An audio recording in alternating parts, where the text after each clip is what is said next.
kill flows, Nintendo Switch. I'm on some shit that's monumental, magical, artificial intelligence. Jotted down on scribes, the last of a dying breed. They wonder how I survived. Turpentine, turn the tide, go. What's going on, everybody? This is your boy AshTheMan, bringing in the noise, and I definitely want to make this video in response to what JJ Starwin had posted of like his animes that he watched in 2024 so far. And I actually wanted to talk about the animes that I have watched in 2024 so far in response to his, so you will know what I've been watching, because I mean, I really haven't posted like that. So honestly, I think it's better not to just go ahead and get started with it. And I'm starting from the least to the top one that I have watched. So just bear with it. So I think what first falls on that list is King and Ashura. Now, yes, King and Ashura is definitely a great anime to watch, especially on a Netflix standpoint. And honestly, it's like the rival Baki in some sense, and honestly, compared to a lot of people saying that King and Ashura is just like a, I don't know, like a Baki wannabe, honestly, I think King and Ashura is its own anime in its own right. And I mean, especially when you focus on Oma and his like way of fighting and the tragic end that came for as the ending for King and Ashura. And honestly, I can honestly say that it definitely was a very interesting watch. It was real good. I mean, it had a little bit of silliness in it, and I mean a tad bit, little bit, especially when that one girl that was like Oma crazy was good. And honestly, what kind of like was weird is like the guy that was kind of Oma crazy himself, which is kind of wild. But I mean, everybody could honestly say that with King and Ashura, they was absolutely like satisfied toward the end. I mean, it was an ending that nobody was expecting, especially when it came to the last episode of King and Ashura for the series to kind of like wrapped up. I want honestly say, when it comes to King and Ashura, it's not the last and final thing you should be worried about when it comes to Kingen, because Kingen is going to have a series come out with Kingen Omega if they go forward with doing so, because King and Ashura was, to me, was definitely a great success for how much time and they have invested in bringing it back.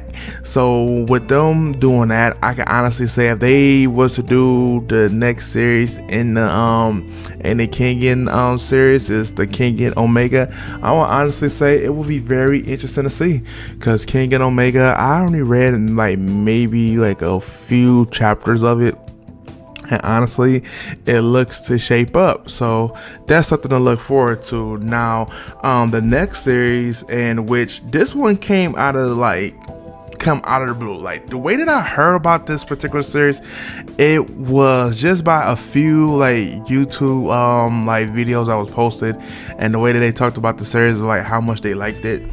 I honestly was not expecting it to be like that good, and now it's Fearing Beyond Journey's End. Like, oh my god, that series is really good. As of right now, I think they like put in 28 episodes of it, and I don't know if it's going to be a season 2 or not, because I haven't really read much into that they're going to be dropping a part 2, season 2, whatever, how they're gonna do it. Maybe they wrap it up in another 28 to 20, like, you know, to 30 episodes, I'm not sure. But however, the series is real good. Like, Fearing had a journey that had already ended, and you can see those play throughout the series and memories of like things that things that she cherished, and now in this new journey that she's going on, in which you portray like her characteristics and things in that general to really be special. You will honestly like really fall in love with a beautiful series like this.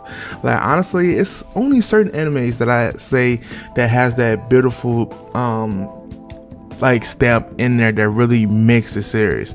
And what I mean by beautiful series is like, it's not nothing that really like completely like stands out. It's just like the craft, it's like the characteristics and the mood and the music and everything blends so well together that no matter like how enriched or something, or down something may be, you appreciate the craft in it. And I mean, Fearing Journey's End is one of those that you actually have to really feel about. I mean, yes, and that is an amazing feat if you was to ask me.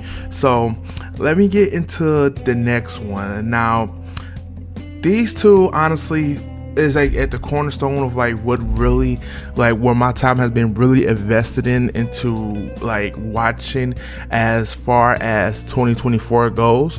And honestly, the second before last is the time that I got reincarnated as a slime. And man, what can I say about this? Like, one of the things that really highlights the series is that, man, it's like when you look at everything for the first season, you would think like, oh man, the main character is OP, he's just going to be real crazy. But when you tune into season 2, and even when you tune in until like the whole season 3, you understand, like, even though it definitely comes off like the main character being like kind of OP, there is still people who's way more OP than him. And honestly, it's a journey of like establishing one country, trying to live in a world on a like particular standpoint to where you're just trying to live life as, you know, as peaceful as possible. And then it just like things just go crazy. It just gets weird because like you got somebody who's plotting on Rimuru, like, you know, very existence, and things come out being for the better. And as times goes on, like especially when it came to season 2, how Shinon and quite a few of the town of Tempest, like, you know, citizens got killed, and he had to really, you know, risk it all to kind of go to the Walpurgis, you know, get everybody to like understand his point of the story, fight against Claiming, and then get to the status of Demon Lord. And it was crazy. Like when he went into Walpurgis, he had already did the Demon Lord, you know, like ritual, and went through his sleep phase, his transformation phase, and revived the citizens after the whole like Clayman setup. Like Clayman pretty much set him up to where Farmouth pretty much invaded, sent people to check out the town and invade the city, and Shinon and quite a few of the people got killed. And which, when he went to war with them, man, they just didn't know. Basically, with their tricks of like nullifying like spirits and magic and all of that stuff, they was definitely vulnerable. When Rimuru got there and he came up with the task of like them like tackling this army, man, they got demolished. But in that case, you see him like really build up to get to like the status he is. And I understand, when me looking more into the series, they have light novels that pretty much goes beyond of what we see on anime. So it's not an anime only. I want to get that out the way, that it's not an anime only. It do have light novels that those volumes definitely do have an extended period of time when it happens. And looking into those novels, seeing like the reviews of them, and yes, things could get more crazy from here on in. But I can honestly say is that time that I got reincarnated as a slime is definitely one of them animes that you cannot go wrong with watching. Now the number one series for me, and honestly that I have been mainly watching, and I even watched this series because I want to make it known that reincarnated as a slime I have watched multiple times, Kicking and Share a few, and Fearing a few times. But I know like time I got recorded this time is one of those that I have rewatched multiple times. But Jujutsu Kaisen is one of the series that I have watched on multiple occasions. And yes, that's the number one, Jujutsu Kaisen, JJK. Man, I'm telling you like this, ever since JJK came out, I always had a vast like interest in JJK because it's one of the Gen 3. Like it's like out of the Gen 3, you're gonna find one of them animes to really like. And I mean, honestly, I like all of them. Like, you know, coming from My Hero Academia, Demon Slayer, and then JJK. Yes, love JJK. Then kind of like really love the series, especially when it came to the ending of season 1. And then right after season 1, just how you know that JJK really took off is that they did JJK Zero movie, and the movie was like a prequel to what's going on. And honestly, one of my favorite characters, Utah's is like a guy that pretty much have yet to be announced, because my man's was right off the rip. He was a special grade curse when he got the academy, especially when him hiring the spirit of Rika. And Rika is definitely came to us like how his power worked, because he's like copy ninja but copy sorcerer in his own right. And man, he is crazy, because on top of him being like a copy sorcerer, his cursed energy is definitely one of the highest. He is pretty much is gifted at his talent, and him and Gojo is like in the same family line in some sense. It's like it's really good. And they did Jujutsu Kaisen Zero. They turned around and did season 2, and season 2 was beyond good. Like especially when Sukuna took over Yuji for a good period of time, and he was going crazy. The way he did Jogo, he pretty much mangled that boy, and he wasn't even fighting serious. He took my man's head and slammed it through the, like, going crashing down in the building, and called him like worthless. And then later it's like, you actually is one of the better people that I have faced.